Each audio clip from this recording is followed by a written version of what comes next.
রহমান রহিম আল্লাহ তাআলার নামে। তবে আমি আমার ব্যক্তি সত্তাকেও নির্দোষ মনে করি না, কেননা মানুষের প্রবৃত্তি হামেশাই মন্দপ্রবণ। কিন্তু তার কথা আলাদা, যার প্রতি আমার মালিক দয়া করেন। অবশ্যই আমার মালিক আমার উপর ক্ষমাশীল ও পরম দয়ালু। এরপর বাদশাহ বলল, ইউসুফকে আমার কাছে হাজির করো, আমি তাকে একান্তভাবে আমার নিজের করে রাখব। ইউসুফকে আনার পর যখন বাদশাহ তার সাথে কথা বলল, তখন সে বলল, আজ সত্যি সত্যি তুমি আমাদের সবার কাছে একজন সম্মানী ও বিশ্বস্ত ব্যক্তি বলে প্রমাণিত হলে।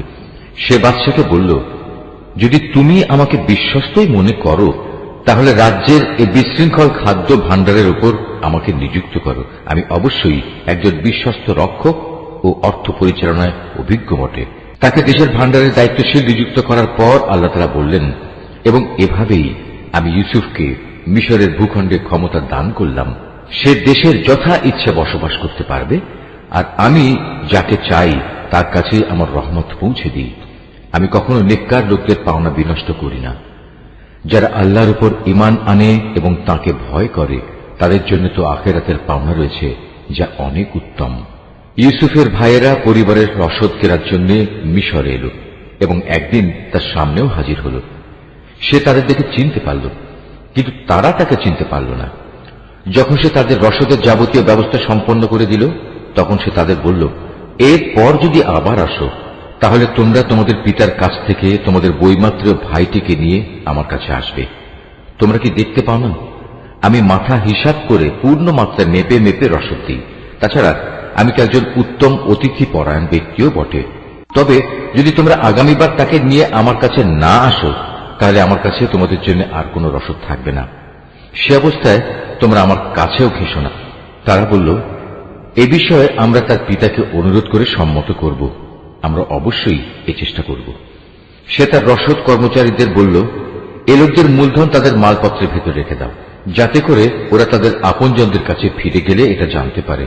হতে পারে এ লোভে তারা আবার ফিরে আসবে। যখন তারা তাদের পিতার কাছে ফিরে গেল, তখন তারা বলল, হে আমাদের পিতা, আমাদের ভবিষ্যতের রসদ বন্ধ করে দেওয়া হয়েছে। অতএব তুমি আমাদের ভাইকে আমাদের সাথে যেতে দাও, যাতে করে আমরা তার ভাগ সহ ওজন করে রসদ আনতে পারি। অবশ্যই আমরা তার হেফাজত করব। জবাবে সে বলল, আমি কি তার ব্যাপারে তোমাদের উপর সেভাবে ভরসা করব, যেভাবে ইতিপূর্বে তার ভাইয়ের ব্যাপারে আমি তোমাদের উপর ভরসা করেছিলাম? হ্যাঁ, আল্লাহ তাআলাই হচ্ছেন উত্তম রক্ষক এবং তিনি সর্বশ্রেষ্ঠ দয়ালু। অতঃপর তারা যখন মালপত্র খুলল, তখন তারা তাদের মূলধন যা দিয়ে রসদ খরিদ করেছিল দেখতে পেল, তা তাদের পুরোপুরি ফেরত দেওয়া হয়েছে। এটা দেখে তারা বলল, হে আমাদের পিতা, এর চাইতে বেশি মহানুভবতা আমরা আর কি চাইতে পারি? দেখো, আমাদের মূলধনও আমাদের ফেরত দেওয়া হয়েছে। এবার অনুমতি দাও, আমরা ভাইকে নিয়ে যাই এবং আমরা আমাদের পরিবারের জন্য রসদ নিয়ে আসি। আমরা আমাদের ভাইয়ের হেফাজত করব এবং ভাইয়ের কারণে আমরা অতিরিক্ত একটি উট বোঝাই করে রসদও আনতে পারব। এবার আমরা যা এনেছি এটা তো ছিল পরিমাণে নিতান্ত কম। সে বলল, আমি কখনোই তাকে তোমাদের সাথে পাঠাবো না, যতক্ষণ না তোমরা আল্লাহর নামে আমাকে অঙ্গীকার দেবে যে তোমরা অবশ্যই তাকে আমার কাছে ফিরিয়ে আনবে। তবে হ্যাঁ, কোথাও যদি তোমরা নিজেরাই সমস্যায় পরিবেষ্টিত হয়ে যাও, তাহলে তা হবে ভিন্ন কথা। অতঃপর যখন তারা তার কাছে তাদের অঙ্গীকার পেশ করল, তখন সে বলল, মনে রেখো, আমরা যা কিছু এখানে বললাম, আল্লাহ তাআলাই তার উপর চূড়ান্ত কর্মবিধায়ক হয়ে থাকবেন। সে বলল, হে আমার ছেলেরা, তোমরা মিশরে পৌঁছে কিন্তু এক দরজা দিয়ে নগরে প্রবেশ করো না, বরং ভিন্ন ভিন্ন দরজা দিয়ে প্রবেশ করবে। তাহলে তোমাদের দেখে কারো মনে হিংসা সৃষ্টি হবে না। মনে রাখবে, আল্লাহর ইচ্ছার বিরুদ্ধে আমি তোমাদের কোনো কাজেই আসব না। বিধান জারি করার কাজ শুধু আল্লাহ তাআলার জন্য নির্দিষ্ট। আমি সর্বদা তাঁরই উপর নির্ভর করি। প্রতিটি মানুষ যারা ভরসা করে, তাদের উচিত শুধু আল্লাহর উপরই ভরসা করা। অতঃপর তারা মিশরে ঠিক সেভাবেই প্রবেশ করল, যেভাবে তাদের পিতা তাদের আদেশ করেছিল। মূলত আল্লাহ তাআলার ইচ্ছার সামনে এটা কোনোই কাজে আসেনি। তবে হ্যাঁ, এটা ছিল ইয়াকুবের মনের একটি ধারণা, যা সে পূর্ণ করে নিয়েছিল। অবশ্যই সে ছিল অত্যন্ত জ্ঞানী ব্যক্তি, কারণ তাকে আমি জ্ঞান শিক্ষা দিয়েছিলাম, যদিও অধিকাংশ মানুষ তা জানে না। যখন তারা ইউসুফের কাছে হাজির হল, তখন সে তার নিজ ভাইকে তার পাশে বসার জায়গা দিল এবং একান্তে তাকে বলল, দেখো, আমি কিন্তু তোমার ভাই ইউসুফ। এরা এযাবৎ তোমার আমার সাথে যা কিছু করে আসছে তার জন্য তুমি মনে কোনো কষ্ট নিও না। অতঃপর সে যখন তাদের রসদপত্রের ব্যবস্থা চূড়ান্ত করে দিল, তখন সবার অজান্তে তার ভাইয়ের মালপত্রের মধ্যে সে একটা রাজকীয় পান পাত্র রেখে দিল। এরপর যখন তারা মালপত্র নিয়ে রওনা দিল, তখন পেছন থেকে একজন আহ্বানকারী ডাক দিয়ে বলল, হে কাফেলা যাত্রী দল, শাহী পানপত্র চুরি হয়ে গেছে, তোমরাই হচ্ছ চোর। ওরা তাদের দিকে একটু এগিয়ে এলো এবং জিজ্ঞেস করল, কি জিনিস যা তোমরা হারিয়েছ? তারা বলল, আমরা রাজার পানপাত্র হারিয়েছি। যে ব্যক্তি তা খুঁজে আনবে তার জন্য উট বোঝাই রসদ দেওয়ার ব্যবস্থা থাকবে এবং আমি তার জামিন থাকব। একথা শুনে তারা বলল, আল্লাহর শপথ, তোমরা ভালো করেই একথা জানো আমরা তোমাদের দেশে কোন রকম বিপর্যয় সৃষ্টি করতে আসিনি, উপরন্তু আমরা চোরও নই। লোকেরা বলল, যদি তল্লাশি নেয়ার পর তোমরা মিথ্যাবাদী প্রমাণিত হও, তাহলে যে চুরি করেছে তার শাস্তি কি হবে? তারা বলল, যার মাল সামানের ভেতর সে পানপাত্রটি পাওয়া যাবে সে নিজেই হবে নিজের শাস্তি। আমরা তো আমাদের শরীয়তে জালেমদের এভাবেই শাস্তি দিয়ে থাকি। তারপর সে তার নিজ ভাইয়ের মালপত্রের তল্লাশির আগে ওদের মালপত্র দিয়ে তল্লাশি করতে শুরু করল। অতঃপর তার ভাইয়ের মালপত্রের ভেতর থেকে সে চুরি হয়ে যাওয়া রাজকীয় পানপাত্রটি বের করে আনল। এভাবেই ইউসুফের জন্য আমি তার ভাইকে কাছে রাখার একটা কৌশল শিক্ষা দিয়েছিলাম। নতুবা মিশরের রাজার আইন অনুযায়ী সে তার ভাইকে চাইলেই রেখে দিতে পারত না। হ্যাঁ, আল্লাহ তাআলা যদি চান তা ভিন্ন কথা। আমি যাকেই চাই তার মর্যাদা বাড়িয়ে দিই। প্রত্যেক জ্ঞানবান ব্যক্তির উপরেই রয়েছেন অধিকতর জ্ঞানী সত্তা, যা বৃহত্তর জ্ঞানকেই পরিবেষ্টন করে আছে। যখন বস্তুটি পাওয়া গেল, তখন তারা বলল, যদি সে চুরি করেই থাকে তাহলে এতে আশ্চর্যজনক হওয়ার কিছু নেই। এর আগে তার ভাইও তো চুরি করেছিল। নিজের সম্পর্কে এত জঘন্য কথা শুনেও কিন্তু ইউসুফ প্রকৃত ব্যাপার নিজের মনে গোপন করেই রাখল। আসল ঘটনা যা তা কখনো তাদের কাছে প্রকাশ করল না। মনে মনে শুধু এটুকুই সে বলল, তোমাদের অবস্থা তো হচ্ছে আরো নিকৃষ্ট। তোমরা আমাদের সম্পর্কে যা বলছো সে ব্যাপারে আল্লাহ তাআলাই ভালো জানেন। তারা বলল, হে আজিজ, এ ব্যক্তি যাকে তুমি ধরে রেখেছ তার পিতা বেঁচে আছে, সে অতিশয় বৃদ্ধ, সুতরাং এর জায়গায় তুমি আমাদের একজনকে রেখে দাও। আমরা দেখতে পাচ্ছি আসলেই তুমি মহানুভব ব্যক্তিদের একজন। সে বলল, আল্লাহ তাআলা আমাকে ক্ষমা করুন, যার কাছে আমরা আমাদের হারানো মাল পেয়েছি তাকে বাদ দিয়ে অন্য কাউকে রেখে দেব কি করে? এমনটি করলে আমরা তো জালেমদের অন্তর্ভুক্ত হয়ে যাব।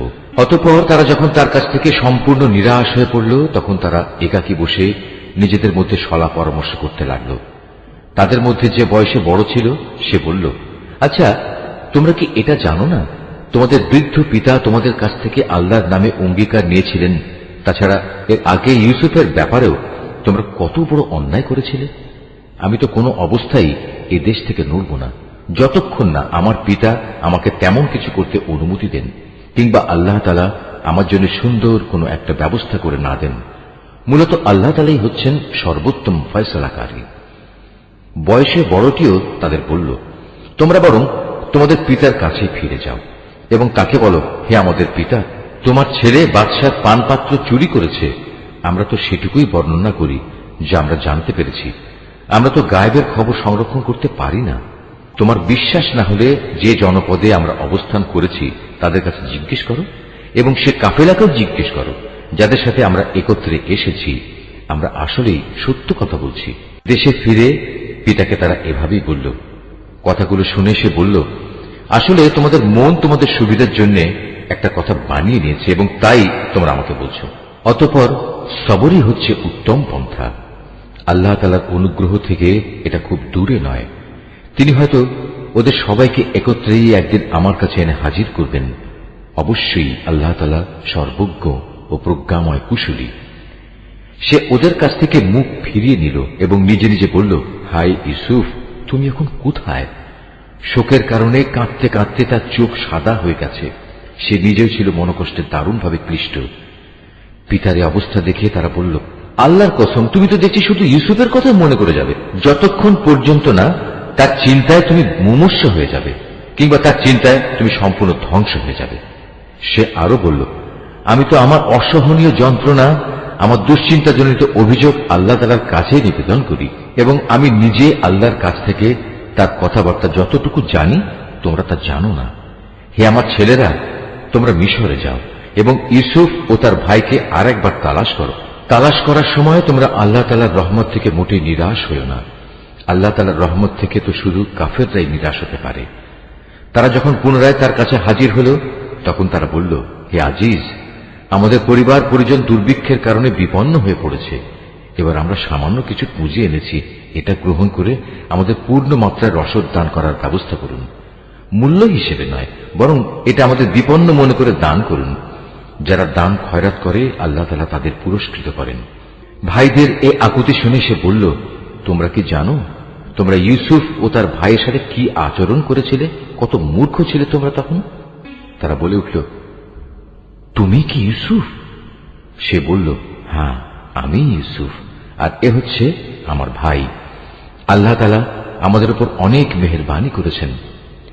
সত্যি কথা হচ্ছে, যে কোনো ব্যক্তি তাকওয়া ও ধৈর্যের আচরণ করে সে যেন জেনে রাখে আল্লাহ তাআলা কখনোই নেককার মানুষের পাওনা বিনষ্ট করেন না।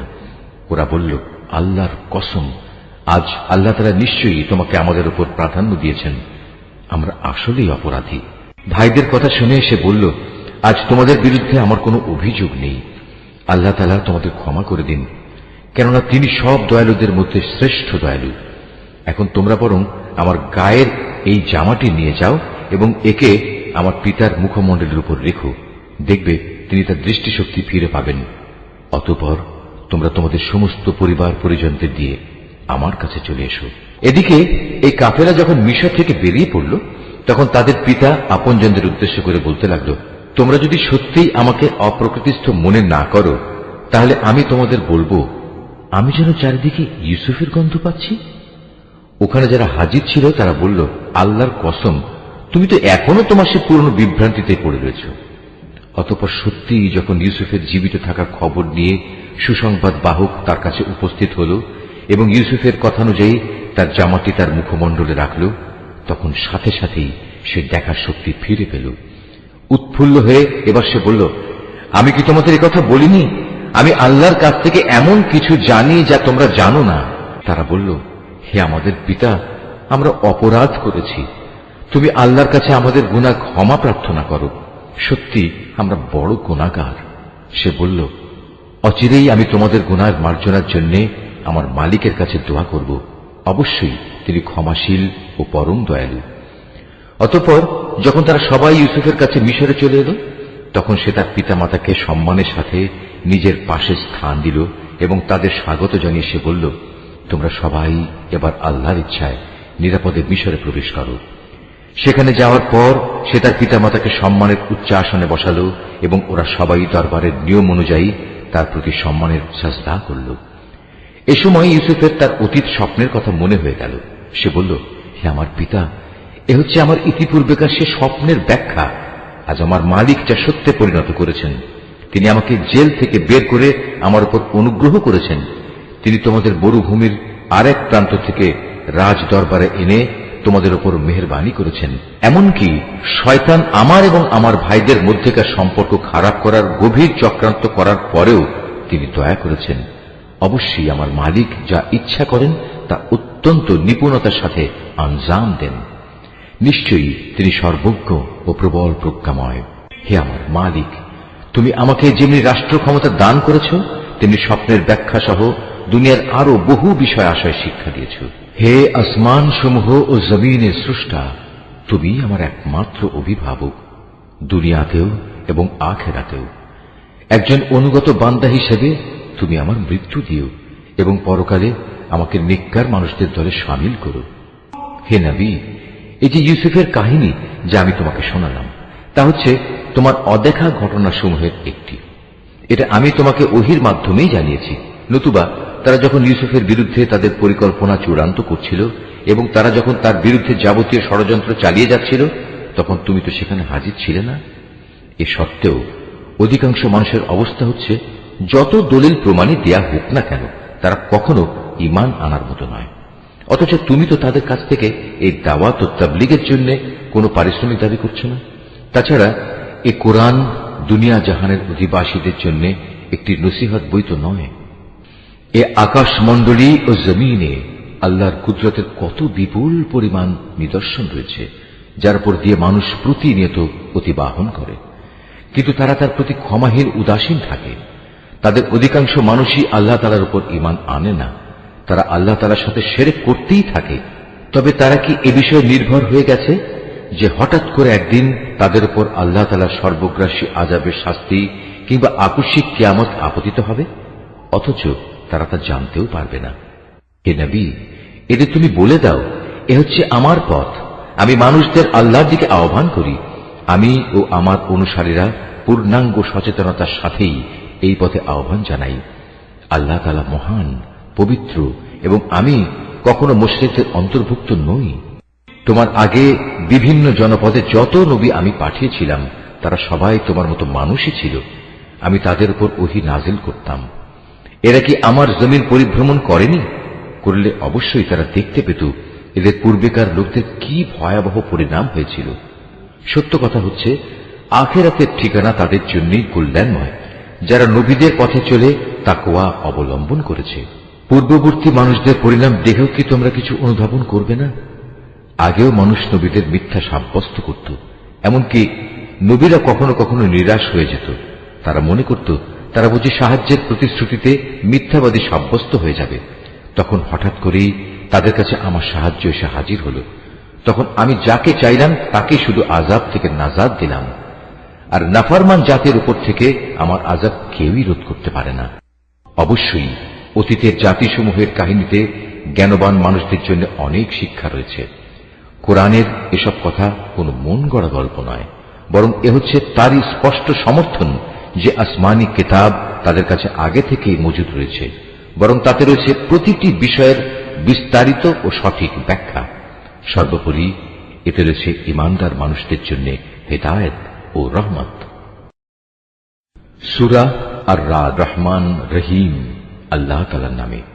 আলিফ লাম মিম র, এগুলো হচ্ছে আল্লাহর কিতাবের আয়াত, এবং যা কিছু তোমার মালিকের পক্ষ থেকে তোমার উপর নাজিল করা হয়েছে তা সবই সত্য, যদিও অধিকাংশ মানুষই এর উপর ঈমান আনে না। তিনিই আল্লাহ তাআলা যিনি আসমান সমূহ কোন রকম স্তম্ভ ছাড়াই উঁচু করে রেখেছেন। অতঃপর তিনি আরশে সমাসীন হলেন, এবং তিনি সূরজ ও চাঁদকে একটি নিয়মের অধীন করে রেখেছেন। গ্রহ তারকা সব কিছুই একটি সুনির্দিষ্ট সময়সীমা পর্যন্ত আবর্তন করতে থাকবে। তিনি সব কাজের পরিকল্পনা ও নিয়ন্ত্রণ করেন। তিনি তার কুদরতের সব নিদর্শন তোমাদের কাছে খুলে খুলে বর্ণনা করেন, যাতে করে তোমরা কিয়ামতের দিন তোমাদের মালিকের সাথে দেখা করার বিষয়টি নিশ্চিতভাবে মেনে নিতে পারো। তিনি তোমাদের জন্য এই জমিন বিস্তৃত করে দিয়েছেন এবং তাতে পাহাড় ও নদী বসিয়ে দিয়েছেন। সেখানে আরো রয়েছে রং বেরঙের ফল ফুল, তাও বানিয়েছেন আবার জোড়ায় জোড়ায়। তিনি দিনকে রাতের পোশাক দ্বারা আচ্ছাদিত করেন। অবশ্যই এ সব কিছুর মাঝে তাদের জন্য প্রচুর নিদর্শন রয়েছে যারা সৃষ্টি প্রক্রিয়া সম্পর্কে চিন্তা ভাবনা করে। জমিনে আবার রয়েছে বিভিন্ন অংশ, কোথাও রয়েছে আঙুরের বাগান, কোথাও শস্যক্ষেত্র, কোথাও আছে খেজুর, তাও কিছু হয়তো এক শির বিশিষ্ট, একটার সাথে আরেকটা জড়ানো, আবার কোনটি আছে একাধিক শির বিশিষ্ট। অথচ এর সব কয়টিকে একই পানি দেয়া হয়। তা সত্ত্বেও আমি স্বাদে গন্ধে এক ফলকে আরেক ফলের উপর প্রাধান্য দিয়ে থাকি। আসলে এ সব কিছুর মধ্যে সে সম্প্রদায়ের জন্য বহু নিদর্শন রয়েছে যারা বোধ শক্তি সম্পন্ন। হে নবী, যদি কোনো কথার উপর তোমার আশ্চর্যান্বিত হতে হয়, তাহলে আশ্চর্য হবার মতো বিষয় হচ্ছে তাদের সে কথা যখন তারা বলে, একবার মাটিতে পরিণত হবার পরও কি আমরা আবার নতুন জীবন লাভ করব? এরা হচ্ছে সেসব লোক যারা তাদের মালিককে অস্বীকার করে। এরা হচ্ছে সেসব লোক যাদের গলদেশে কিয়ামতের দিন লৌহ শৃঙ্খল থাকবে। এরাই হচ্ছে জাহান্নামের অধিবাসী, সেখানে তারা চিরকাল অবস্থান করবে। এরা তোমার কাছে হেদায়েতের কল্যাণের আগে আযাবের অকল্যাণই ত্বরান্বিত করতে চায়, অথচ এদের আগে আযাব নাজিলের বহু দৃষ্টান্ত গত হয়ে গেছে। এতে সন্দেহ নাই তোমার মালিক মানুষের উপর তাদের বহুবিধ জুলুম সত্ত্বেও তাদের প্রতি ক্ষমাশীল, কিন্তু তোমার মালিক শাস্তি দানের বেলায়ও কঠোর। যারা তোমার নবুয়ত অস্বীকার করে তারা বলে, তার মালিকের পক্ষ থেকে কোনো দৃশ্যমান নিদর্শন কেন নাজিল হয় না? তুমি তাদের বলো, তুমি তো হচ্ছ আযাবের একজন সতর্ককারী রসূল মাত্র, আর প্রত্যেক জাতির জন্য এমনই একজন পথপ্রদর্শক আছে। প্রতিটি গর্ভবতী নারী তার ভেতরে যা কিছু বহন করে চলেছে এবং তার জরায়ু সন্তানের যা কিছু বাড়ায় কমায় তার সবই আল্লাহ তাআলা জানেন। তার কাছে প্রতিটি বস্তুরই একটি পরিমাণ নির্দিষ্ট করা আছে। তিনি দেখা অদেখা সব কিছুই জানেন। তিনি মহান, তিনি সর্বোচ্চ মর্যাদাবান। তোমাদের মাঝে কোনো লোক আস্তে কথা বলুক কিংবা জোরে বলুক, কেউ রাতের অন্ধকারে আত্মগোপন করে থাকুক কিংবা দিনে আলোর মাঝে বিচরণ করুক, এগুলো সবই তার কাছে সমান। মানুষ যে অবস্থায় থাক না কেন, তার জন্য আগে পেছনে একের পর এক আসা ফেরেশতার দল নিয়োজিত থাকে। তারা আল্লাহর আদেশে তাকে হেফাজত করে। আল্লাহ তাআলা কখনো কোনো জাতির অবস্থার পরিবর্তন করেন না যতক্ষণ না তারা নিজেরা নিজেদের অবস্থা পরিবর্তন করে। আল্লাহ তাআলা যখন কোনো জাতির জন্য কোনো বিপদ পাঠাতে চান, তখন তার রদ করার কেউ থাকে না, না তিনি ব্যতীত ওদের কোনো অভিভাবক থাকতে পারে। তিনি তোমাদের বিদ্যুতের চমক দেখান, তা মানুষের মনে যেমন ভয়ের সঞ্চার করে তেমনি বহু আশারও সঞ্চার করে। এবং তিনি পানি সঞ্চয়নী মেঘমালা সৃষ্টি করেন। আর মেঘের নিষ্প্রাণ গর্জন যেমন তার সপ্রশংস মহিমা ও পবিত্রতা ঘোষণা করে, তেমনি সপ্রাণ ফেরেশতারাও তার ভয়ে তার মাহাত্ম্য ঘোষণা করে। তিনি আকাশ থেকে বজ্রপাত করান, অতঃপর যার উপর তিনি চান তার উপরে তিনি তা পাঠান। অথচ এর নাফরমান ব্যক্তিরা এত কিছু সত্ত্বেও আল্লাহ তাআলার অস্তিত্বের প্রশ্নে বিতর্কে লিপ্ত হয়। তিনি তার কৌশলে ও মাহাত্ম্যে অনেক বড়। এই আয়াতটি যিনি তেলাওয়াত করবেন এবং যিনি এই আয়াতটির তেলাওয়াত শুনবেন, তাদের সবাইকে এখানে একটি সাজদা আদায় করতে হবে। এটা ওয়াজিব। তাই তাকে ডাকাই হচ্ছে সঠিক পন্থা। যারা তাকে বাদ দিয়ে অন্যদের ডাকে, তারা জানে তাদের ডাকে এরা কখনোই সাড়া দেবে না। এদের উদাহরণ হচ্ছে, যেমন একজন মানুষ যে পিপাসায় কাতর হয়ে নিজের উভয় হাত পানির দিকে প্রসারিত করে এ আশায় যে পানি নিজে নিজেই তার মুখে এসে পৌঁছবে, অথচ তা কোনো অবস্থায় তার কাছে পৌঁছবার নয়। কাফেরদের দোয়া এমনিভাবে নিষ্ফল ঘুরতে থাকে। আসমান সমূহ ও জমিনে যা কিছু আছে তারা সবাই ইচ্ছায় হোক অনিচ্ছায় হোক আল্লাহ তাআলাকে সাজদা করে চলেছে। এমনকি সকাল সন্ধ্যায় তাদের ছায়াগুলো তাদের মালিককে সাজদা করছে।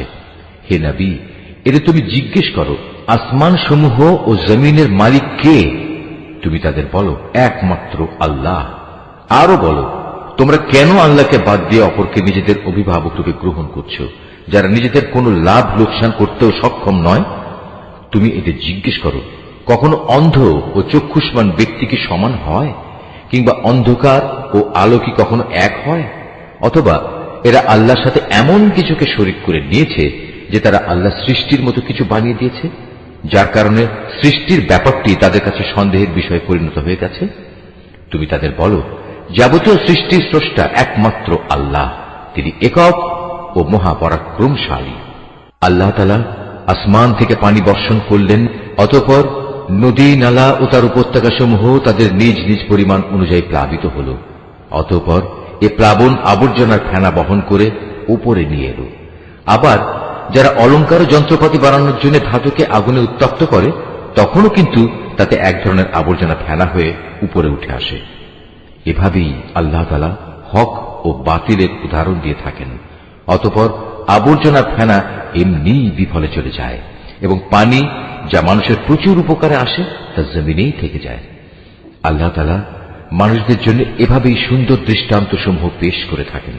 যারা তাদের মালিকের এ আহ্বানে সাড়া দেয় তাদের জন্য মহাকল্যাণ রয়েছে, আর যারা তাঁর ডাকে সাড়া দেয় না, কিয়ামতের দিন তাদের অবস্থা হবে, তাদের পৃথিবীতে যা কিছু সম্পদ আছে তা সমস্ত যদি তাদের নিজেদের অধিকারে থাকত, তার সাথে যদি থাকত আরো সমপরিমাণ ধন সম্পদ, তা হলেও আযাব থেকে বাঁচার জন্য তারা তার নির্দ্বিধায় মুক্তিপণ হিসেবে আদায় করে দিত।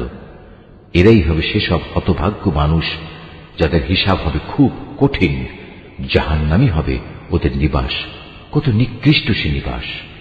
যে ব্যক্তি জানে যে তোমার মালিকের পক্ষ থেকে যা কিছু তোমার উপর নাজিল করা হয়েছে তা একান্তই সত্য, সে কি করে এমন ব্যক্তির মতো হবে যে এ সব কিছু দেখেও অন্ধ হয়ে থাকে?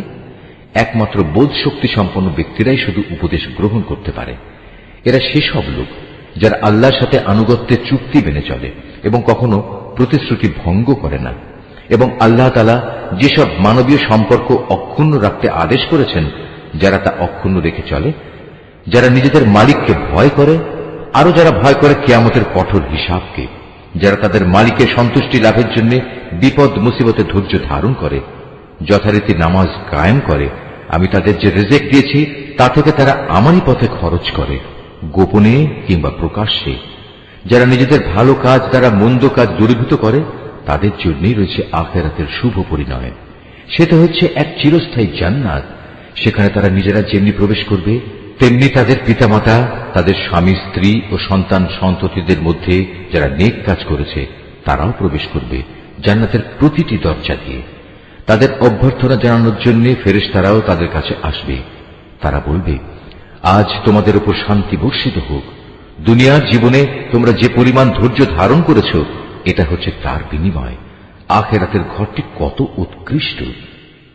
অপরদিকে যারা আল্লাহর সাথে ইবাদতের প্রতিশ্রুতিতে আবদ্ধ হওয়ার পর তা ভঙ্গ করে, যেসব সম্পর্ক আল্লাহ তাআলা অক্ষুণ্ণ রাখতে বলেছেন তা ছিন্ন করে, সর্বোপরি আল্লাহর জমিনে বিপর্যয় সৃষ্টি করে বেড়ায়, তাদের জন্য রয়েছে আল্লাহ তাআলার অভিশাপ এবং তাদের জন্যই রয়েছে আখিরাতের নিকৃষ্ট আবাস।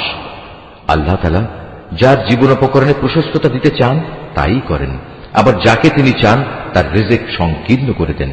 আর এরা এ বৈষয়িক জীবনের ধন সম্পদের ব্যাপারেই বেশি উল্লসিত হয়, অথচ আখিরাতের তুলনায় এ পার্থিব জীবন ক্ষণস্থায়ী উপভোগ ছাড়া আর কিছু নয়। হে নবী, যারা তোমার নবুয়ত অস্বীকার করে তারা বলে, তার মালিকের কাছ থেকে তার উপর কোনো অলৌকিক নিদর্শন পাঠানো হল না কেন? তুমি এদের বলো, আল্লাহ তাআলা যাকে ইচ্ছা তাকে বিভ্রান্ত করেন এবং তার কাছে পৌঁছার পথ তিনি তাকেই দেখান যে নিষ্ঠার সাথে তার অভিমুখী হয়। যারা আল্লাহর উপর ঈমান আনে এবং আল্লাহর জিকিরে তাদের অন্তঃকরণ প্রশান্ত হয়, জেনে রেখো আল্লাহর জিকিরই অন্তরসমূহকে প্রশান্ত করে। যারা ঈমান আনে এবং নেক কাজ করে তাদের জন্য রয়েছে যাবতীয় সুখবর ও শুভ পরিণাম। অতীতে যেমন আমি নবী রাসূল পাঠিয়েছি, তেমনি করে আমি তোমাকেও একটি জাতির কাছে নবী করে পাঠিয়েছি। এর আগে অনেক কয়টি জাতি অতিবাহিত হয়ে গেছে, যাতে করে তোমরা তাদের কাছে সে কিতাব পড়ে শোনাতে পারো যা আমি তোমার উপর ওহী করে পাঠিয়েছি। এ সত্ত্বেও তারা অনন্ত করুণাময় আল্লাহ তাআলাকে অস্বীকার করে। তুমি তাদের বলো, তিনি আমার মালিক, তিনি ছাড়া আর দ্বিতীয় কোনো মাবুদ নেই। সর্বাবস্থায় আমি তাঁর উপরই ভরসা করি, তাঁর দিকেই আমার প্রত্যাবর্তন। যদি পাহাড় সমূহকে কোরআনের অলৌকিক ক্ষমতা দিয়ে গতিশীল করে দেয়া হতো, কিংবা জমিন বিদীর্ণ করে দেয়া হতো, অথবা তার মাধ্যমে যদি মরা মানুষকে দিয়ে কথা বলানো যেত, তবুও এর নাফরমান মানুষগুলো ঈমান আনত না। কিন্তু আসমান জমিনের সমস্ত ক্ষমতা একমাত্র তাঁরই হাতে। অতঃপর ঈমানদাররা একথা জেনে কি নিরাশ হয়ে পড়ল যে আল্লাহ তাআলা চাইলে সমগ্র মানব সন্তানকেই হিদায়াত দিতে পারতেন? এভাবে যারা কুফরের পথ অবলম্বন করেছে তাদের কোনো না কোনো বিপর্যয় ঘটতেই থাকবে, কিংবা তাদের নিজেদের উপর না হলেও আশপাশে তা আপতিত হতে থাকবে, যে পর্যন্ত না তাদের জন্য আল্লাহ তাআলার চূড়ান্ত আযাবের ওয়াদা সমাগত হয়। আল্লাহ তাআলা কখনোই প্রতিশ্রুতি ভঙ্গ করেন না। হে নবী, তোমার আগেও নবী রাসূলদের ঠাট্টা বিদ্রূপ করা হয়েছে। অতঃপর আমি প্রথমে তাদের কিছু অবকাশ দিয়েছি যারা কুফরি করেছে, এরপর আমি তাদের কঠোর শাস্তি দিয়েছি। কত কঠোর ছিল আমার আযাব! যিনি প্রত্যেকটি মানুষের উপর তাঁর দৃষ্টি প্রতিষ্ঠিত রাখেন যে সে মানুষটি কি পরিমাণ অর্জন করেছে, তিনি কি করে অন্যদের মতো হবেন? ওরা আল্লাহর সাথে শরীক করে রেখেছে। হে নবী, এদের তুমি বলো, ওদের নাম তো তোমরা বলো, অথবা তোমরা কি আল্লাহ তাআলাকে এমন শরীকদের সম্পর্কে খবর দিতে চাচ্ছ যাকে তিনি জানেনই না?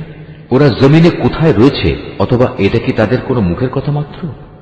আসল কথা হচ্ছে, যারা কুফরি করেছে তাদের চোখে তাদের এই প্রতারণাকে শোভন করে দেয়া হয়েছে। আল্লাহ তাআলার পথ থেকে তাদের অবরোধ করে রাখা হয়েছে। আল্লাহ তাআলা যাকে গোমরাহ করেন তার জন্য পথের দিশা দেখানোর আসলেই কেউ নেই। এদের জন্য দুনিয়ার জীবনেও অনেক শাস্তি আছে, তবে আখিরাতে যে আযাব রয়েছে তা বেশি কঠোর। মূলত আল্লাহর ক্রোধ থেকে তাদের বাঁচাবার মতো কেউ নেই। পরেশগার লোকদের সাথে যে জান্নাতের ওয়াদা করা হয়েছে তার উদাহরণ হচ্ছে যেমন একটি বাগান, তার নিচ দিয়ে ঝর্ণাধারা প্রবাহিত হচ্ছে, তার ফল ফলারি হচ্ছে চিরস্থায়ী এবং সে বাগানের গাছসমূহের ছায়া রয়েছে। এ সবই হচ্ছে তাদের পরিণাম যারা দুনিয়ায় তাকওয়ার জীবন অতিবাহিত করেছে। কাফেরদের পরিণাম হচ্ছে জাহান্নামের আগুন। হে নবী, যাদের আমি ইতিপূর্বে কিতাব দান করেছিলাম তারা তোমার উপর যা কিছু নাজিল করা হয়েছে তাতে বেশি আনন্দ অনুভব করে। এই দলে কিছু লোক এমনও আছে যারা এর কিছু অংশ অস্বীকার করে। তুমি এদের বলো, আমাকে তো আল্লাহর ইবাদত করার আদেশ দেওয়া হয়েছে, আমি তো আরো আদিষ্ট হয়েছি যেন আমি তার সাথে কোন রকম শরীক না করি। আমি তোমাদের সবাইকে তার দিকেই আহ্বান করছি, তার দিকেই আমার প্রত্যাবর্তন। হে নবী, আমি এভাবেই এ বিধান তোমার উপর আরবি ভাষায় নাজিল করেছি যেন তুমি সহজেই বুঝতে পারো। তোমার কাছে আল্লাহর পক্ষ থেকে যে জ্ঞান এসেছে তা সত্ত্বেও যদি তুমি তাদের খেয়াল খুশির অনুসরণ করো তাহলে আল্লাহর সামনে তোমার কোনই সাহায্যকারী থাকবে না, না থাকবে তোমাকে বাঁচাবার মতো কেউ। হে নবী, তোমার আগেও আমি অনেক রসুল পাঠিয়েছি এবং তাদের জন্য আমি স্ত্রী এবং সন্তান সন্ততিও বানিয়েছিলাম। কোন রসুলের কাজ এটা নয় যে আল্লাহর অনুমতি ছাড়া একটি আয়াত সে পেশ করবে। মূলত প্রতিটি যুগের জন্যই ছিল এক একটি কিতাব, আর সেসব কিছুর মাঝ থেকে আল্লাহ তাআলা যা কিছু চান তা বাতিল করে দেন এবং যা কিছু ইচ্ছা করেন তা পরবর্তী যুগের জন্য বহাল রেখে দেন। মূল গ্রন্থ তো তার কাছেই মজুদ থাকে। হে নবী, যে আযাবের ওয়াদা আমি এদের সাথে করি তার কিছু অংশ যদি তোমার জীবদ্দশায় আমি তোমাকে দেখিয়ে দিই কিংবা তার আগেই যদি আমি তোমাকে মৃত্যু দিই তাহলে তোমার উদ্বিগ্ন হওয়ার কিছু নেই, কেননা তোমার কাজ তো হচ্ছে আমার কথাগুলো পৌঁছে দেয়া, আর আমার কাজ হচ্ছে অমান্যকারীদের কাছ থেকে তার যথাযথ হিসাব বুঝে নেয়া। এরা কি দেখতে পায় না যে আমি তাদের জমিন চার দিক থেকে আস্তে আস্তে সংকুচিত করে আনছি? আল্লাহ তাআলা যা চান সে আদেশ জারি করেন, তার সে আদেশ উল্টে দেওয়ার কেউই নেই। তিনি হিসাব গ্রহণে খুবই তৎপর। যারা এদের আগে অতিবাহিত হয়ে গেছে তারা বড় বড় ধোঁকা প্রতারণার আশ্রয় নিয়েছিল, কিন্তু যাবতীয় কলা কৌশল তো আল্লাহ তাআলার জন্যই, কেননা তিনিই জানেন প্রতিটি ব্যক্তি কখন কি অর্জন করে। অচিরেই কাফেরা জানতে পারবে আখিরাতে সুখ নিবাস কাদের জন্য তৈরি করে রাখা হবে। নবী, যারা আল্লাহ তাআলাকে অস্বীকার করে তারা বলে, তুমি নবী নও। তুমি ওদের বলে দাও, আমার এবং তোমাদের মাঝে আমার নবুয়তের সাক্ষ্যের ব্যাপারে আল্লাহর সাক্ষ্যই যথেষ্ট। উপরন্তু যার কাছে পূর্ববর্তী কিতাবের জ্ঞান আছে সেও এ ব্যাপারে সচেতন। সূরা ইব্রাহিম। রহমান রহিম আল্লাহ তাআলার নামে। আলিফ লাম রা। এ কোরআন এমন এক গ্রন্থ যা আমি তোমার উপর নাজিল করেছি যাতে করে তুমি এর দ্বারা মানুষদের তাদের মালিকের আদেশক্রমে জাহেলিয়াতের অন্ধকার থেকে ঈমানের আলোতে বের করে আনতে পারো, তার পথে যিনি মহাপরাক্রমশালী ও যাবতীয় প্রশংসা পাবার যোগ্য। সে আল্লাহর পথে যার জন্য আকাশমণ্ডলী ও জমিনে যা কিছু আছে সব কিছু নিবেদিত। যারা এ সত্ত্বেও আল্লাহকে অস্বীকার করে তাদের জন্য কঠিন শাস্তি রয়েছে। এ শাস্তি তাদের জন্য যারা পার্থিব জীবনকে পরকালীন জীবনের উপর প্রাধান্য দেয়, মানুষদের আল্লাহর সহজ সরল পথ থেকে দূরে সরিয়ে রাখতে চায়। সর্বোপরি এ পথটাকে নিজেদের খেয়াল খুশি মতো বাঁকা করতে চায়। এরাই হচ্ছে সেসব লোক যারা মারাত্মক গুমরাহিতে নিমজ্জিত রয়েছে।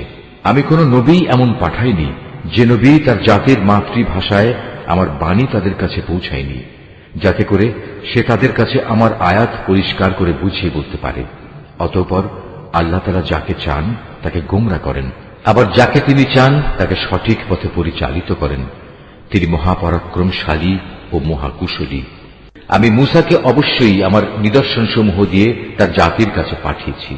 আমি আদেশ দিয়েছিলাম, তুমি বের করে নিয়ে এসো তোমার জাতিকে জাহিলিয়াতের অন্ধকার থেকে ঈমানের আলোতে, এবং তুমি তাদের আল্লাহর অনুগ্রহের বিশেষ দিনগুলোর কথা স্মরণ করাও।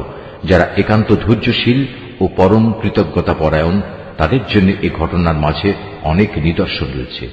মূসা যখন তার জাতিকে বলেছিল, তোমরা তোমাদের উপর আল্লাহ তাআলার নিয়ামত সমূহের কথা স্মরণ করো, বিশেষ করে যখন তিনি তোমাদের ফেরাউনের সম্প্রদায় থেকে মুক্তি দিলেন, যারা তোমাদের কঠোর শাস্তি দিত, তোমাদের ছেলেদের হত্যা করত, তোমাদের মেয়েদের জীবিত রাখত, তোমাদের মালিকের পক্ষ থেকে তোমাদের জন্য এত বড় ধরনের একটি পরীক্ষা নিহিত ছিল।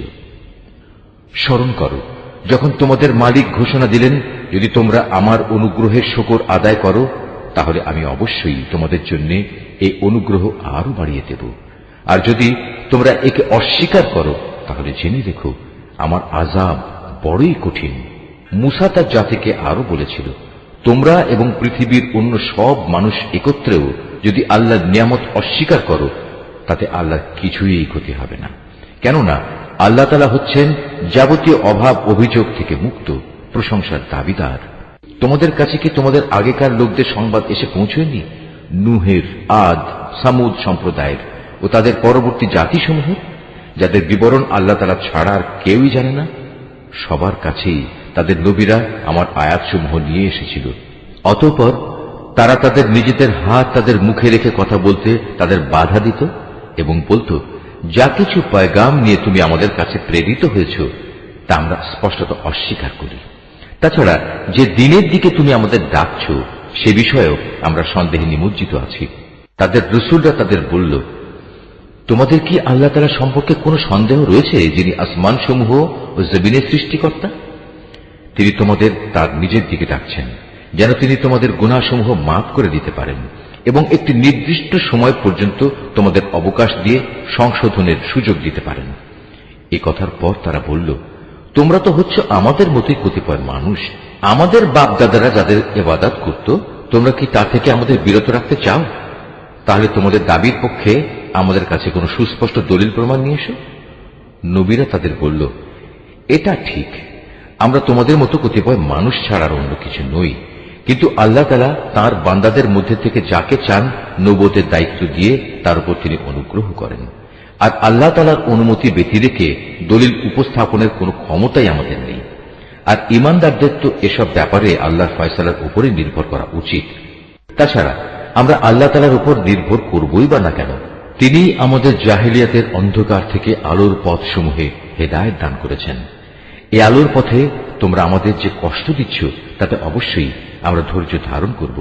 সর্বশেষে কারো উপর নির্ভর করতে হলে সবার আল্লাহর উপরে নির্ভর করা উচিত। কাফেররা তাদের রসুলদের বলল, আমাদের ধর্মীয় গোত্রে তোমাদের ফিরে আসতেই হবে, নতুবা আমরা তোমাদের আমাদের দেশ থেকে বহিষ্কার করে দেব। অতঃপর ঘটনা চরমে পৌঁছলে তাদের মালিক তাদের কাছে এই বলে ওহী পাঠালেন, আমি অবশ্যই জালেমদের বিনাশ করে দেব, আর তাদের নির্মূল করে দেওয়ার পর তাদের জায়গায় আমি অবশ্যই তোমাদের প্রতিষ্ঠিত করব। আমার এই পুরস্কার এমন প্রতিটি মানুষের জন্য যে ব্যক্তি আমার সামনে জবাবদিহিতার জন্য দাঁড়ানোকে ভয় করে এবং আমার কঠোর শাস্তিকেও ভয় করে। এর মোকাবেলায় ওরা একটা চূড়ান্ত ফয়সালা চাইল, আর সে ফয়সালা মোতাবেক প্রত্যেক দুরাচার ও স্বৈরাচারী ব্যক্তি ধ্বংস হয়ে গেল। তার একটু পিছনেই রয়েছে জাহান্নাম, সেখানে তাকে গলিত পুঁজ জাতীয় পানি পান করানো হবে। সে অতি কষ্টে তা গলধকরণ করতে চাইবে, কিন্তু গলধকরণ করা তার পক্ষে কোনো মতেই সম্ভব হবে না। উপরন্তু চার দিক থেকেই তার উপর মৃত্যু আসবে, কিন্তু সে কোনো মতেই মরবে না, বরং তার পেছনে থাকবে কঠোর আযাব। যারা তাদের মালিককে অস্বীকার করে তাদের ভালো কাজের প্রতিফল পাওয়ার উদাহরণ হচ্ছে ছাই ভস্যের একটি স্তূপের মতো। ঝড়ের দিন প্রচন্ড বাতাস এসে যা উড়িয়ে নিয়ে যায়। এভাবে ভালো কাজের দ্বারা যা কিছু এরা অর্জন করেছে তার দ্বারা তারা কিছুই করতে সক্ষম হবে না, আর এটাই হচ্ছে এক মারাত্মক গুমরাহী। হে মানুষ, তুমি কি দেখতে পাও না আল্লাহ তাআলা আসমান সমূহ ও জমিনকে যথাবিধি সৃষ্টি করেছেন? তোমরা যদি এর উপর না চলো তাহলে তিনি ইচ্ছা করলে এই জমিন থেকে তোমাদের অস্তিত্ব বিলুপ্ত করে নতুন কোন সৃষ্টি তোমাদের জায়গায় আনায়ন করতে পারেন। আর এটা বিপুল ক্ষমতাবান আল্লাহর কাছে মোটেই কঠিন কিছু নয়।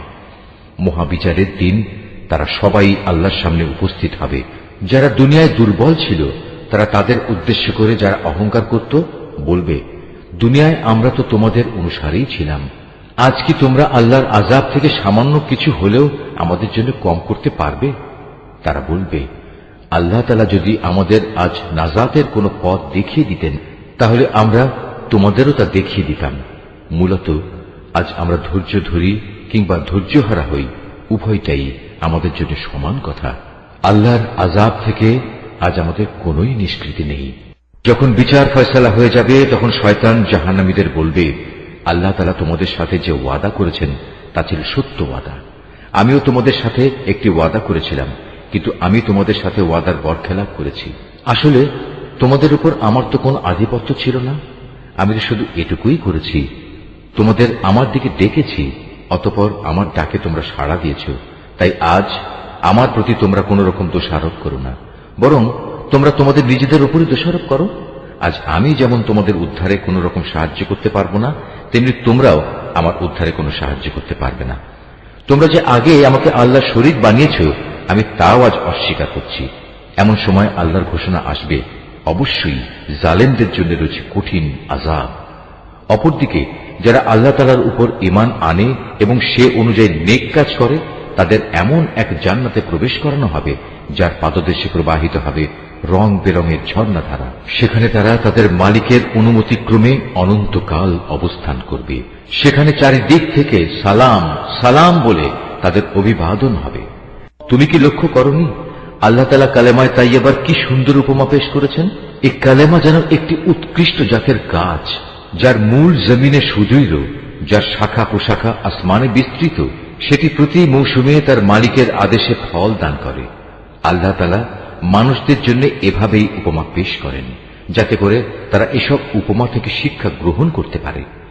আবার খারাপ কালেমার তুলনা হচ্ছে একটি নিকৃষ্ট বৃক্ষের মতো, যাকে জমিনের উপরিভাগ থেকেই মূলোৎপাটন করে ফেলা হয়েছে। এর কোন রকম স্থায়িত্বও নেই। আল্লাহ তাআলা ঈমানদারদের তার শাশ্বত কালেমা দ্বারা মজবুত রাখেন। দুনিয়ার জীবনে এবং পরকালীন জীবনে জালেমদের আল্লাহ তাআলা এমনি করেই বিভ্রান্তিতে রাখেন। তিনি যখন যা চান তাই করেন। হে নবী, তুমি কি তাদের অবস্থা পর্যবেক্ষণ করনি যারা আল্লাহ তাআলার নিয়ামত অস্বীকার করার মাধ্যমে তাকে বদলে দিয়েছে? পরিণামে তারা নিজেদের জাতিকে ধ্বংসের এক চরম স্তরে নামিয়ে এনেছে, জাহান্নামের অতলে, যেখানে তারা সবাই প্রবেশ করবে। কত নিকৃষ্ট সেই বাসস্থান! এরা আল্লাহ তাআলার জন্য তার কিছু সমকক্ষ উদ্ভাবন করে নিয়েছে, যাতে করে সাধারণ মানুষদের তার পথ থেকে বিভ্রান্ত করতে পারে। হে নবী, এদের তুমি বলো, সামান্য কিছুদিনের জন্য তোমরা ভোগ করে নাও, কেননা অচিরেই জাহান্নামের আগুনের দিকে তোমাদের ফিরে যেতে হবে। হে নবী, আমার যে বান্দা ঈমান এনেছে, তুমি তাদের বলো তারা যেন নামাজ প্রতিষ্ঠা করে এবং আমি তাদের যে রিজিক দিয়েছি তা থেকে যেন তারা আমারই পথে ব্যয় করে, গোপনে কিংবা প্রকাশ্যে। কিয়ামতের সে দিনটি আসার আগে, যেদিন মুক্তির জন্য কোন রকম সম্পদের বেচাকেনা চলবে না, না এর জন্য কারো কোন রকমের বন্ধুত্ব কাজে লাগবে। তিনি মহান আল্লাহ তাআলা, যিনি আসমান সমূহ ও জমিন সৃষ্টি করেছেন এবং আসমান থেকে পানি বর্ষণ করেছেন। তা দিয়ে আবার জমিন থেকে তোমাদের জীবিকার জন্য নানা প্রকারের ফলমূল উৎপাদন করেছেন। তিনি যাবতীয় জলযানকে তোমাদের অধীন করেছেন, যেন তাঁরই ইচ্ছা অনুযায়ী তা সমুদ্রে বিচরণ করে বেড়ায়, এবং এ কাজের জন্য তিনি নদী নালাকেও তোমাদের অধীন করে দিয়েছেন। তিনি চন্দ্র সূর্যকেও তোমাদের অধীন করে দিয়েছেন। এর উভয়টা একই নিয়মের অধীনে চলে আসছে। আবার তোমাদের সুবিধার জন্য রাত দিনকেও তিনি তোমাদের অধীন করেছেন। তোমরা তার কাছ থেকে প্রয়োজনে যত কিছুই চেয়েছ, তার সবই তিনি তোমাদের সামনে এনে হাজির করেছেন। এবং তোমরা যদি সত্যি সত্যি তার সব নিয়ামত গণনা করতে চাও, তাহলে কখনোই তা গণনা করে শেষ করতে পারবে না। মানুষ আসলেই অতিমাত্রায় সীমা লঙ্ঘনকারী ও নিয়ামতের প্রতি অকৃতজ্ঞ বটে। স্মরণ করো, যখন ইব্রাহিম আল্লাহর কাছে দোয়া করল, হে মালিক, এ মক্কা শহরকে শান্তি ও নিরাপত্তার শহরে পরিণত করো এবং আমাকে ও আমার সন্তান সন্ততিদের মূর্তি পূজা করা থেকে দূরে রেখো। হে আমার মালিক, নিঃসন্দেহে এ মূর্তিগুলো বহু মানুষকে গোমরাহ করেছে। অতঃপর যে আমার আনুগত্য করবে সে আমার দলভুক্ত হবে, আর যে ব্যক্তি আমার নাফরমানি করবে তার দায়িত্ব তোমার উপর নয়। নিশ্চয়ই তুমি ক্ষমাশীল ও পরম দয়ালু। হে আমাদের মালিক, আমি আমার কিছু সন্তানকে তোমার পবিত্র ঘরের কাছে একটি অনুর্বর উপত্যকায় এনে আবাদ করলাম, যাতে করে হে আমাদের মালিক এরা নামাজ প্রতিষ্ঠা করতে পারে। তুমি তোমার দয়ায় এমন ব্যবস্থা করো যেন মানুষদের অন্তর এদের দিকে অনুরাগী হয়। তুমি ফলমূল দিয়ে তাদের রিজিকের ব্যবস্থা করো, যাতে ওরা তোমার নিয়ামতের শুকর আদায় করতে পারে। হে আমাদের মালিক, আমরা যা কিছু গোপন করি এবং যা কিছু প্রকাশ করি, নিশ্চয়ই তুমি তা সব জানো। আসমান সমূহে কিংবা জমিনের যেখানে যা কিছু ঘটে, এর কোনোটাই আল্লাহর কাছে গোপন থাকে না। সব প্রশংসা আল্লাহ তাআলার জন্য, যিনি আমাকে আমার এ বৃদ্ধ বয়সে ইসমাইল ও ইসাক তুল্য দুটো নেক সন্তান দান করেছেন। অবশ্যই আমার মালিক তার বান্দাদের দোয়া শোনেন। হে আমার মালিক, তুমি আমাকে নামাজ প্রতিষ্ঠাকারী বানাও, আমার সন্তানদের মাঝ থেকেও নামাজি বান্দা বানাও। হে আমাদের মালিক, আমার দোয়া তুমি কবুল করো। হে আমাদের মালিক, যেদিন চূড়ান্ত হিসাব কিতাব হবে সেদিন তুমি আমাকে, আমার পিতা মাতাকে এবং সকল ঈমানদার মানুষদের তোমার অনুগ্রহ দ্বারা ক্ষমা করে দিও। হে নবী, তুমি কখনো মনে করো না এ জালেমরা যা কিছু করে যাচ্ছে তা থেকে আল্লাহ তাআলা গাফিল রয়েছেন। আসলে তিনি তাদের সেদিন আসা পর্যন্ত অবকাশ দিয়ে রাখছেন যেদিন তাদের চক্ষু স্থির হয়ে যাবে। তারা আকাশের দিকে চেয়ে ভীত সন্ত্রস্ত অবস্থায় দৌড়তে থাকবে। তাদের নিজেদের প্রতি নিজেদের কোনো দৃষ্টি থাকবে না, ভয়ে তাদের অন্তর বিকল হয়ে যাবে। হে নবী, তুমি মানুষদের একটি ভয়াবহ দিনের আযাব আসা থেকে সাবধান করে দাও। এমন দিন সত্যি যখন এসে হাজির হবে, তখন এ জালিম লোকেরা বলবে, হে আমাদের মালিক, আমাদের তুমি কিছুটা সময়ের জন্য অবকাশ দাও, এবার আমরা তোমার ডাকে সাড়া দেব এবং আমরা তোমার রসুলদের অনুসরণ করব। জবাবে বলা হবে, তোমরা কি সেসব লোক যারা ইতিপূর্বে শপথ করে নিজেদের মধ্যে বলাবলি করতে তোমাদের এই জীবনের কোনোই ক্ষয় নেই, অথচ তোমরা তাদের পরিত্যক্ত বাসভূমিতেই বাস করতে, যারা তোমাদের আগে নিজেদের উপর নিজেরা জুলুম করেছিল, এবং এ কারণে আমি তাদের প্রতি কি এ ধরনের আচরণ করেছিলাম তাও তোমাদের কাছে সুস্পষ্ট ছিল। তোমাদের জন্য আমি তাদের দৃষ্টান্ত উপস্থাপন করেছিলাম। সোজা পথে এরা বিভিন্ন চক্রান্তের পন্থা অবলম্বন করেছে। আল্লাহর কাছে তাদের সেসব চক্রান্ত লিপিবদ্ধ আছে, যদিও তাদের সে চক্রান্ত দেখে মনে হচ্ছিল তা বুঝি পাহাড় টলিয়ে দিতে পারবে। হে নবী, তুমি কখনো আল্লাহ তাআলাকে তার নবীদের দেয়া প্রতিশ্রুতি ভঙ্গকারী মনে করো না। অবশ্যই আল্লাহ তাআলা মহাপরাক্রমশালী ও প্রতিশোধ গ্রহণকারী।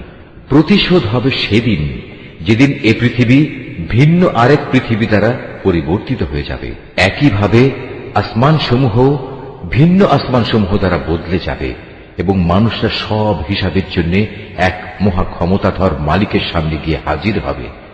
সেদিন তুমি অপরাধীদের সবাইকে শৃঙ্খলিত অবস্থায় দেখতে পাবে। ওদের পোশাক হবে আলকাত্রার মতো বিভৎস, তাদের মুখমণ্ডল আগুন আচ্ছাদিত করে রাখবে।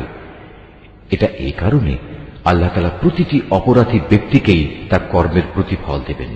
অবশ্যই আল্লাহ তাআলা হিসাব গ্রহণে অত্যন্ত তৎপর। এ কোরআন হচ্ছে মানুষের জন্য এক মহা পয়গাম, যাতে করে এ গ্রন্থ দিয়ে পরকালীন আযাবের ব্যাপারে তাদের সতর্ক করে দেয়া যায়। তারা যেন এর মাধ্যমে এও জানতে পারে তিনি একমাত্র মাবুদ। সর্বোপরি বোধ শক্তি সম্পন্ন ব্যক্তিরা যাতে করে এর দ্বারা উপদেশ গ্রহণ করতে পারে। সূরা আল হিজর। রহমান রহিম আল্লাহ তাআলার নামে। আলিফ লাম র। এগুলো হচ্ছে সেই মহান গ্রন্থ ও সুস্পষ্ট কোরআনের আয়াত। নিশ্চয়ই আল্লাহ যা বলেছেন সত্য বলেছেন।